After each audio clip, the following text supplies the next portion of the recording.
Hi guys. तर आत्ता मी कोल्हापूरपासनं हळदीतून उजव्या साईडला नदीच्या पलीकडे रोड जाते तिथं सडोली खालचा तर गावात आलो आहे. वातावरण एक नंबर वाटाले म्हणून निवांत आणि बसलो बघा.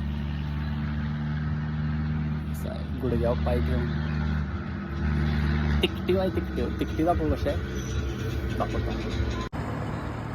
हा बघा ह्या गाड्या चालल्यात त्या हळदीला जातात.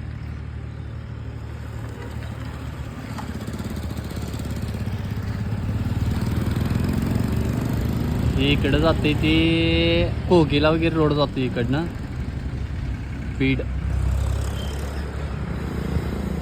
नरके साहेबांचा निवडणुकीचा पण फोटो लावला आहे. बसायला स्टेज कसं आहे वातावरण.